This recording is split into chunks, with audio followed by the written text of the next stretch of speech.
Hay una parábola muy interesante donde se habla de una ranita. También se le conoce como el síndrome de la rana, pero es una parábola muy interesante. Una ranita andaba por ahí y cayó en una tarola donde se pretendía calentar o hervir agua. La ranita brinque y brinque cayó en esa agua y al principio, como estaba fresca, pues la sintió muy agradable y se estaba divirtiendo, nadando y gozando. La temperatura de esa agüita empezó a aumentar y la ranita lo empezó a sentir más confortable, porque además ya no estaba fría, estaba tibia. Y sus músculos se empezaron a relajar.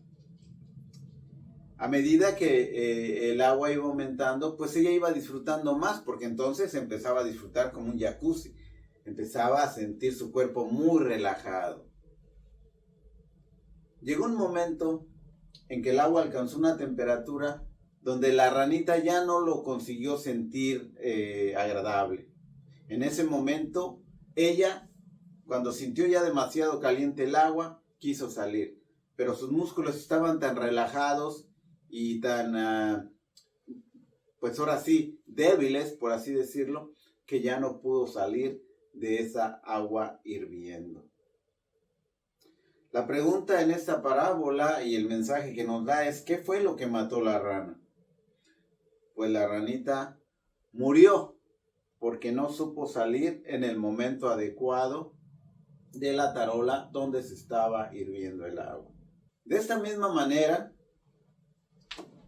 en la conferencia política de acción conservadora que apenas se llevó a cabo en Washington, D.C., CPAC, Conservative Political Action Conference, estuvo ahí presente el flamante presidente electo de El Salvador, Nayib Bukele.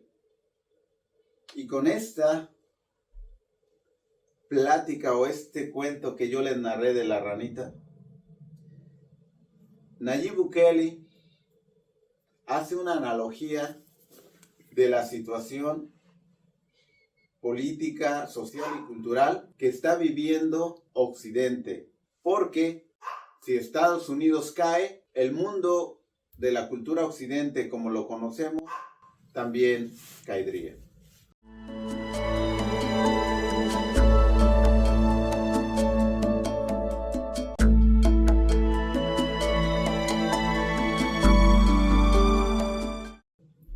En el foro de Davos, Javier Milei comienza precisamente su discurso diciendo: Occidente está en peligro.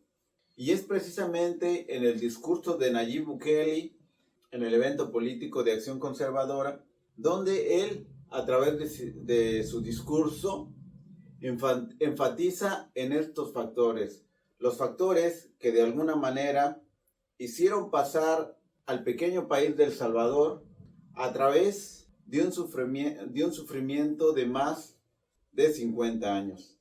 El Salvador, para mí, empiezo a saber que existe un país con el nombre de El Salvador en el año de 1982, cuando recuerdo que en la escuela secundaria, cuando la idea del socialismo, así como ahora el marxismo cultural, invade la mente de nuestras áreas educativas, de nuestras escuelas y de nuestras aulas educativas, en aquel entonces yo recuerdo que con mucho júbilo algunos de los maestros decían que otro de los países que vendría a ser socialista en América, después de Cuba, sería El Salvador. Y estallaba la guerra civil en El Salvador en 1982 para tratar de alcanzar ese régimen gubernamental. No sabiendo ahora, 40 años después, un poquito más de 40 años después, que fue un fracaso, ¿no? Hundió a El Salvador en un retroceso económico y un retroceso social, donde precisamente el que vivía en ese país la gente de bien era vivir en un infierno.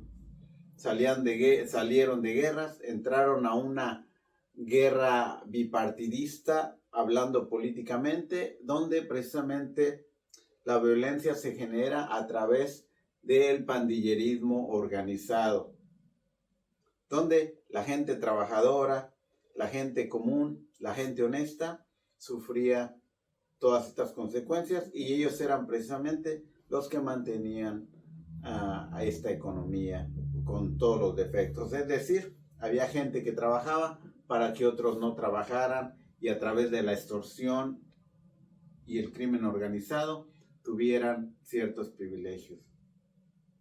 Fue hasta el 2019 cuando toma el poder Nayib Bukele y empieza a dar una luz de esperanza y un cambio en todo el aspecto cultural que se vivía. Y ahorita, precisamente en el segundo mandato que empieza, es precisamente ahora entrar en el ámbito económico, organizar a El Salvador económicamente.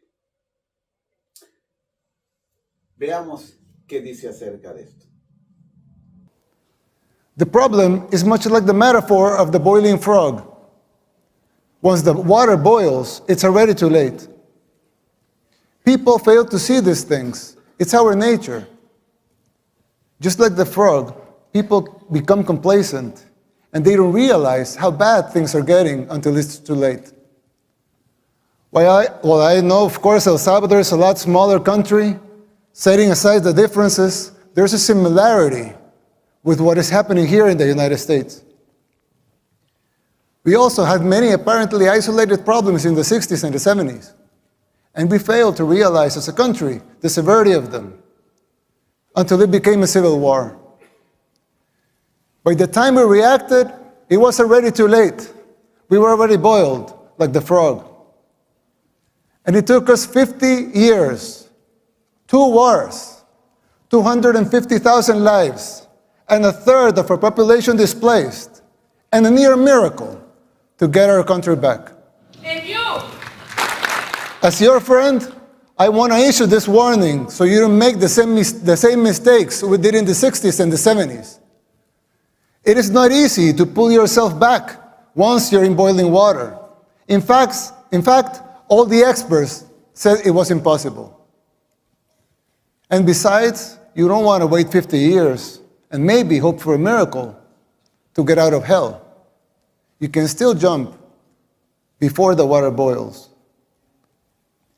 Some might say I'm exaggerating, but we can clearly see the signs of a declining society because our own hit rock bottom decades ago.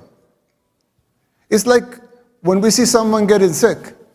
First, it's maybe just stomachache, or a headache, or a small fever. But if you don't deal with the disease, it will only get worse, and then it may be too late. Even after our first war in El Salvador, we failed again to look into the signs of the second civil war that was coming, the gang war. After 1 million people fled the first war, a lot of them came to live in ghettos here in the United States, where the gangs were formed. When former President Clinton deported a lot of those gang members without telling us they were gang members, they were criminals. They roamed free and recruited young people, thousands of young Salvadorans, to join the gangs. At first, they seemed like petty criminals, but they began to change and transform until they became the unscrupulous terrorists that we know today. Most of them even perform satanic rituals, and this has been well documented. The government back then didn't deal with the disease, nor did the next administration, nor did the ones after that. The disease that had begun with mild symptoms got worse and worse. It became a cancer that seemed incurable. Como ustedes vieron, ahí precisamente hace la analogía del síndrome de la ranita que recién les conté al principio del video, con la situación que El Salvador vivió y que apenas está saliendo, con lo que puede suceder aquí en Estados Unidos con las políticas que actualmente tenemos con el Partido Socialista, que ya no es demócrata, hay que decirlo con todas sus palabras, un partido progresocialista, donde Biden precisamente es el líder y en la cabeza es precisamente el que firma los decretos.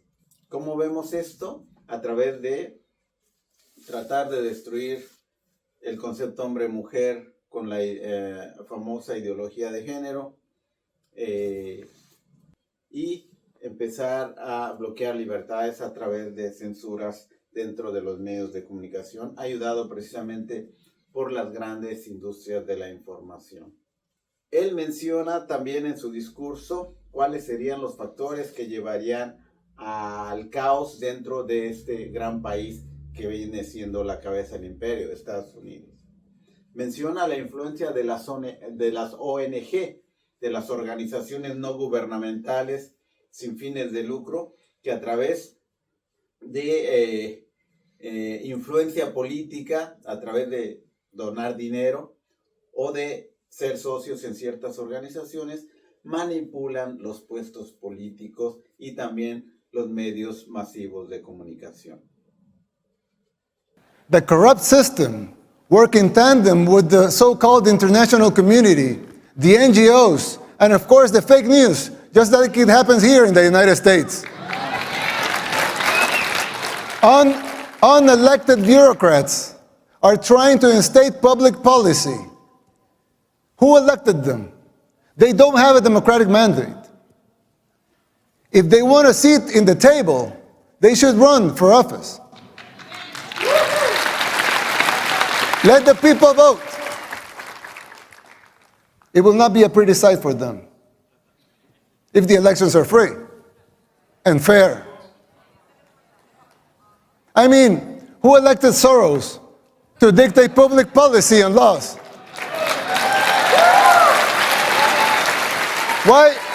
Why does he feel entitled to impose his agenda? Let me tell you something. Soros and his cronies hit a brick wall in El Salvador.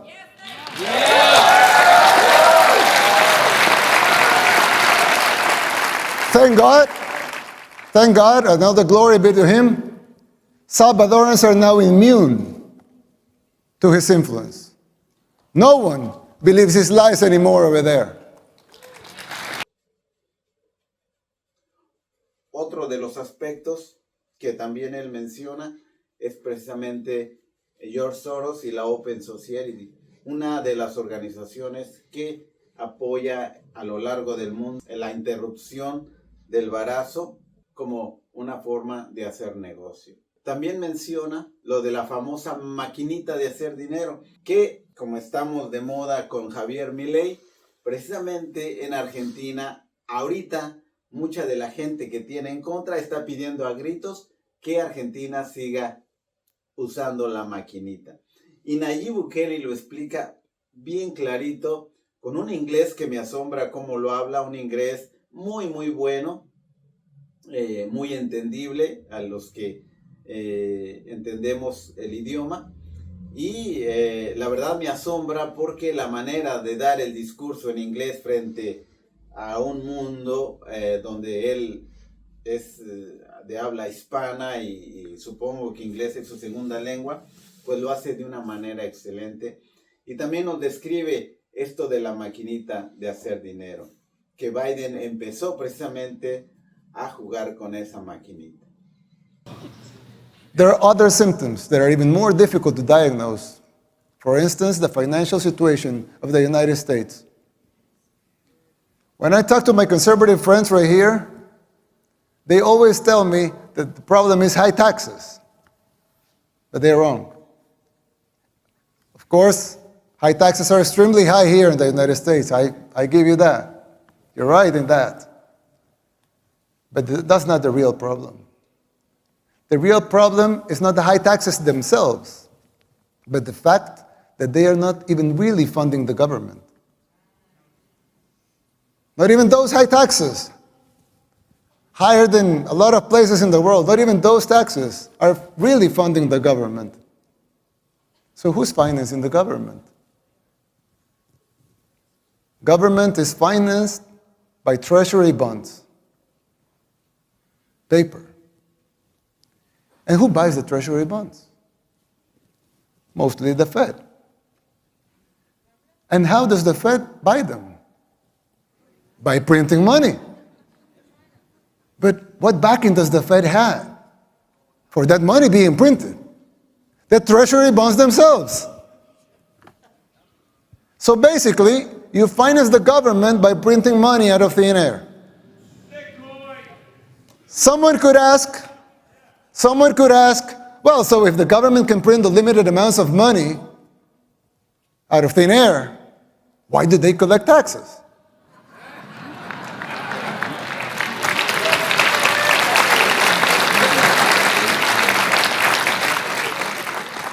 I mean, in theory, it would make sense, right? If they can print unlimited amounts of money, why would they need taxes for? The answer is simple, but it's very shocking. The real problem is that you pay high taxes only to uphold the illusion that you are funding the government, which you are not. It's shocking, but it's true. The government is funded by money printing, paper backed with paper, a bubble that will inevitably burst. The situation is even worse than it seems, because if most Americans and the rest of the world were to become aware of this farce, confidence in your currency would be lost, the dollar would fall, and the Western civilization with it. If the next president of the United States doesn't make the necessary policies and structural changes, sooner or later that bubble will burst. There's still time. You don't have to make the same mistakes we did in the 60s and the 70s. You can still jump before the water boils. Bueno, pues ya vimos 3 puntos de los que yo creo que Nayib Bukele tiene mucha razón. Está en nuestras manos acá, los que vivimos en Estados Unidos y que podemos votar, cambiar esa forma, es la ideología que viene trayendo este gobierno. Yo vivo precisamente en California, en el estado más de ideología progre más fuerte. Y bueno, de todos modos aquí vamos a dar la batalla, que normalmente es un estado donde los socialistas ganan. Yo lo dejo ahí, analicemos. Todavía no podemos cantar victoria porque Donald Trump sigue en las votaciones primarias.